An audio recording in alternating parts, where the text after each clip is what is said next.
అందరికీ నమస్కారం. డాక్టర్ విష్ణురావు వీరపనేని, శ్వాస హాస్పిటల్. ఈ పసిపిల్లల బాధలు నేనేం చెప్తానంటే, వీళ్ళకి ఇన్హేలర్ వాడినట్లయితే పిల్లలు పెరుగుదల ఎంత రప్పన వస్తుంది మంచిగా.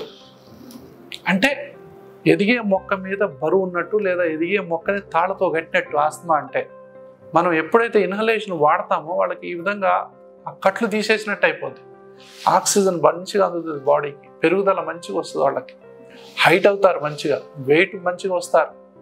కొంతమంది సడన్గా వెయిట్ పెరిగేసరికి ఈ మందుల మీద అనుమానపడతారు. కొంతమంది, ఏం సార్ మీరు స్టిరాయిడ్లను వాడుతున్నారు అందుకే ఇంత వెయిట్ వచ్చిందా సార్ అంటారు. అది స్టిరాయిడ్ వల్ల కాదు. ఇన్ని రోజులు ఆ మొక్క మీద బరువు ఉంది, ఆ బరువును తీసాం మనం. బరువును తీయగానే మొక్క ఎదుగుద్ది. మొక్క ఎదిగితే కూడా ఆశ్చర్యపోతాం మనం. సో ఇట్లా. ఇంకొకటి ఏంటంటే, ఎన్నాళ్ళు వాడాలి సార్ అనేది ఇంకో క్వశ్చన్. ఒకటి ఇన్హేలర్ అనగానే ఈ భయం ఉంటుంది, మరి ఎన్నాళ్ళు వాడాలి? నేనేం ఎగ్జాంపుల్ చెప్తానంటే, ఒక చిన్న మొక్క ఉందనుకోండి, ఆ మొక్క మాటి మాటికి పడుతుంటే ఏం చేస్తాం? ఈ మొక్కకు మనం సహారాగా ఇంకో కర్ర తెచ్చి కడతాం కదా. ఈ రెండింటిని, ఇది మొక్క, ఇది కర్ర, ఈ రెండు కడతాం. ఈ కర్రను రోజు ఇప్పి చూస్తామా మనం? ఒకసారి కడితే అలాగే ఉంచాలి, కొన్నాళ్ళ పాటు వాడాలి. డాక్టర్ చెప్తారు మీకు. ఎప్పటిదాకా? ఈ కాండం తన బలం తనకు వచ్చేదాకా, తన ఇమ్యూనిటీ పవర్ తనకు వచ్చేదాకా, తన కాళ్ళ మీద తాను నిలబడేదాకా, ఆ కాండం అనేది శక్తి వచ్చేదాకా మనం వాడినట్లయితే అది అలాగే నిలబడద్దు. మధ్య మధ్యన చిన్న చిన్న గాలులు రావచ్చు, అప్పుడు వంగొచ్చు, కానీ మళ్ళీ మనకు మందులు ఉన్నాయి కదా వాడటానికి. కాబట్టి ఏంటంటే, కొంతమంది ఈ ఉదాహరణ చెప్తే అప్పుడు వాళ్ళకు సాటిస్ఫాక్షన్ అవుతారు. అంటే ఒక మొక్క వంగకుండా మనం ఒక కర్ర పెట్టి కడుతున్నట్టు లెక్క. కర్ర వల్ల సైడ్ ఎఫెక్ట్ ఏముంటుంది? ఈ కర్ర ఇన్హలేషన్ థెరపీ. కర్ర వల్ల సైడ్ ఎఫెక్ట్ ఏముండదు. ఈ మొక్క మంచిగా బాగుపడదు, ఈ మొక్క మంచిగా పెరుగుద్ది, ఈ మొక్క మంచి ఫలాలను ఇస్తుంది, ఈ మొక్క వల్ల మనకు ఆరోగ్యం కలుగుతుంది, ఆనందం ఉంటుంది. అప్పుడు మనం హ్యాపీనెస్ ఫీల్ అవుతాం మనం. ఇది తల్లిదండ్రులు తెలుసుకోవాల్సినటువంటి ఇంకొక విషయం. ఎన్నాళ్ళు వాడాలి. సైడ్ ఎఫెక్ట్స్ ఎన్నాళ్ళు వాడినే ఉండవు. కొన్నాళ్ళు వాడిన తర్వాత మెల్లగా డోస్ తగ్గిస్తూ ఉంటాం.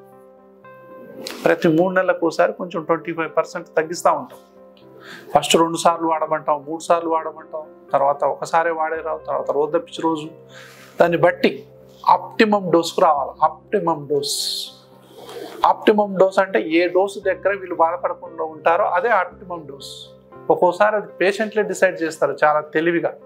సార్ మీరు 2 సార్లు వాడమన్నారు, కానీ నేను ఒకసారి వాడితే వీళ్ళకి ఏం రావట్లేదు సార్, బాగానే ఉంది, మళ్ళీ కొంచెం ఎక్కువగానే 2 సార్లు కొడుతున్నాను సార్ అంటారు. కొంతమంది మీరు రోజు తప్పించి రోజు వాడుతున్నాం సార్ అంటారు కొన్ని సంవత్సరాల తర్వాత. సో ఇట్లా కొన్నాళ్ళు వాడిన తర్వాత ఆ విషయం మీరు మర్చిపోతారు అసలు. కాబట్టి ఫస్ట్ 1 year 2 years చాలా టెన్షన్ ఉంటుంది. ఎన్నాళ్ళు ఏమవుతుందో. ఈ స్టీరాయిడ్ అంట కదా. స్టీరాయిడ్ అంటే అసలు ఎంత భయపడతారంటే, అది బాంబు పెట్టినట్టే భయపడతారు. వీటిని ఇన్హేల్డ్ కార్టికోస్టీరాయిడ్స్ అంటాము. ఇవి మైక్రోగ్రామ్స్లో ఉంటాయి. వీటి వల్ల సైడ్ ఎఫెక్ట్స్ ఉండవు. మందులు పీల్చిన తర్వాత గొంతు శుభ్రంగా కడుక్కోవాలి. అందుకే రైట్ డాక్టర్ని సంప్రదించాలి.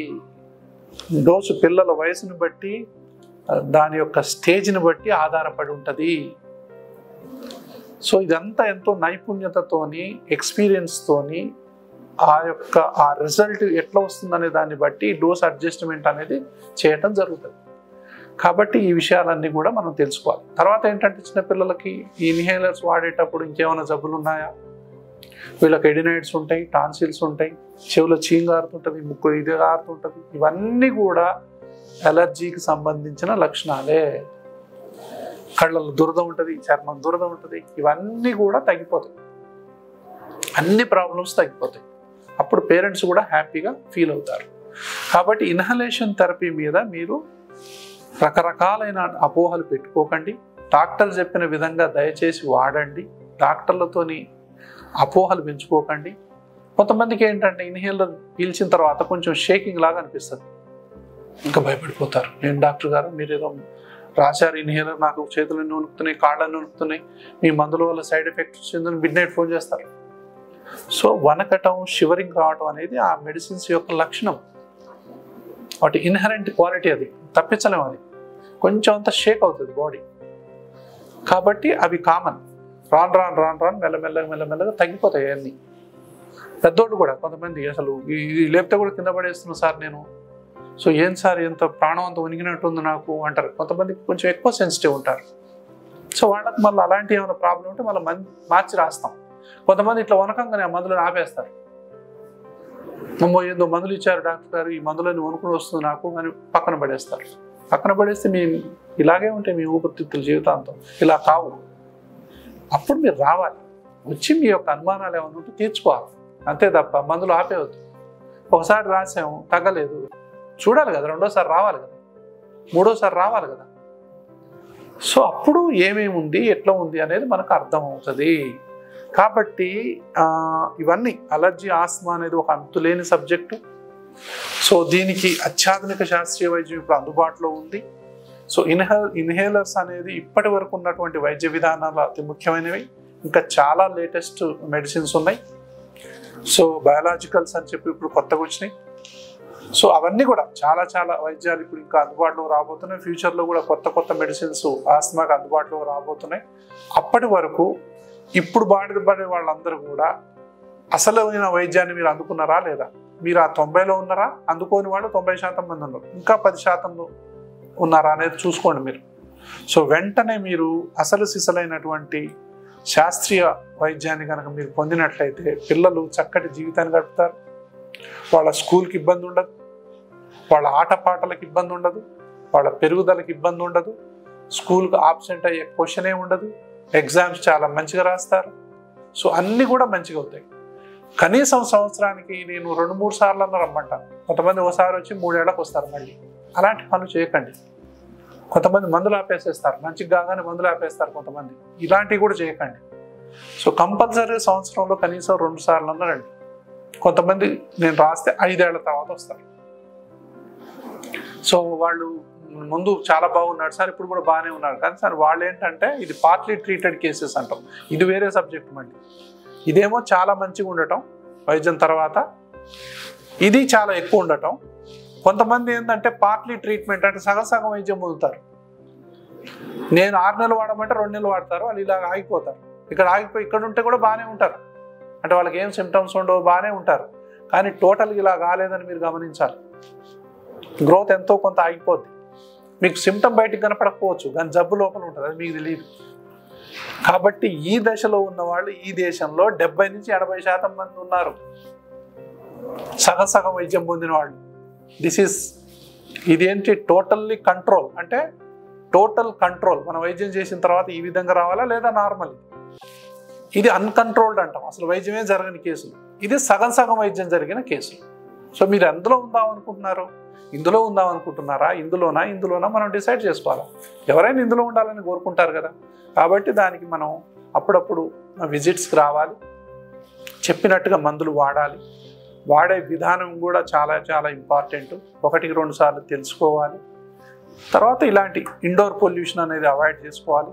వ్యాక్సిన్స్ అనేవి చాలా చాలా ఇంపార్టెంట్. అది పెద్దలకైనా పిల్లలకైనా వయసు మళ్ళిన వాళ్ళకైనా శ్వాస హాస్పిటల్లో ఇలాంటి వ్యాక్సిన్స్ అన్నీ కూడా మనం వేయటం అనేది జరుగుతుంది. తర్వాత ఇంకా కొన్ని రకాలైనటువంటి ఇమ్యునోథెరపీ కూడా అందుబాటులో ఉన్నాయి. సో 100 కేసుల్లో ఒక 4-5 కేసులు మొండిగా ఉంటే దానికి కూడా ఇమ్యునోథెరపీ అనేది ఇప్పుడు శ్వాస హాస్పిటల్లో అందుబాటులో ఉంది. కాబట్టి ఏదైనా ఒక బ్రాంచ్, నారాయణగూడ కావచ్చు, మాదాపూర్ కావచ్చు, శ్వాస హాస్పిటల్ అనే దాంట్లో ఇప్పుడు చిన్నపిల్లలకు ప్రత్యేకమైనటువంటి అలర్జీ ఆస్తమా వైద్యం అనేది, ముఖ్యంగా నేను పిల్లల్లోనే అలర్జీ ఆస్తమా వైద్యం మొదలుపెట్టాను. 35 సంవత్సరాల నుంచి చిన్నపిల్లల మీద ఈ వైద్యం చేయించు. సో ఈ విధంగా దాన్ని అవగాహన కలిగిస్తూ, కాబట్టి దీనికి 100 పేర్లు ఉంటాయి. ఒక ఆయన అలర్జీ అంటాడు, ఒక ఆయన ఆస్మా అంటాడు, ఒక ఆయన బ్రాంకైటిస్ అంటాడు, ఒక ఆయన టాన్సిల్స్ అంటాడు, ఒక ఆయన ఎడినైటిస్ అంటాడు, ఒక ఆయన సైనస్ అంటాడు, ఒక ఆయన డస్ట్ అలర్జీ అంటాడు. అన్నీ ఒకటే. ఈ మూసుకున్న దానికి 30 పేర్లు అని చెప్తాను నేను. తాళం ఎర్రగుందా, నల్లగుందా, తెల్లగుందా కాదు, కరెక్ట్ కీ పెట్టామా లేదా అనేది పాయింట్. పాస్వర్డ్ కరెక్ట్ కొట్టాలి. కొంతమంది నేను ఈ మందులు వాడుతున్నా సార్ అంటారు. పాస్వర్డ్ ఒక 6 అక్షరాలు 8 అక్షరాలు ఉందనుకో, అందులో 2 అక్షరాలు కొడితే సిస్టమ్ ఓపెన్ అవ్వదు. అన్ని కరెక్ట్గా వాడితేనే సిస్టమ్ ఓపెన్ అయింది. కాబట్టి మీరు రాసిన మందులు కొన్ని వాడుతున్నా సార్ అంటారు కొంతమంది. కానీ కంప్లీట్గా మందులు వాడుతున్నామా, కంప్లీట్ పాస్వర్డ్ కొడుతున్నామా, కరెక్ట్ కీ పెడుతున్నామా అనేది చాలా ఇంపార్టెంట్. ఈ విషయాన్ని చాలామంది తెలుసుకోవాలి. అందరికీ అర్థమైంది అనుకుంటాను. ఇలాంటి వీడియోలు మీకు మంచిగా అనిపించినప్పుడు 10 మంది కూడా షేర్ చేసుకోండి. ఎంతో కొన్ని వందల మంది ఈ ప్రాబ్లంతో బాధపడుతున్నారు. సో మీరు సబ్స్క్రైబ్ చేసుకోండి, అవసరమైతే 10 మందికి పంపండి. సో వాళ్ళ బాధల్ని కూడా మీరు విముక్తి చేసిన వాళ్ళు అవుతారు. డాక్టర్ విష్ణురావు వీరపనేని, శ్వాస హాస్పిటల్, నారాయణగూడ మరియు Madhapur. Thank you so much. We'll be covering all topics which commonly affect patients on a day-to-day basis. For more this type of doctor advices or opinion or any other things, దయచేసి doctors advice channel like చేయండి, comment చేయండి, share చేయండి. Subscribe to this channel, Doctor's Advice. 10 మందికి ఉపయోగపడేలాగా చూడండి. Thank you so much.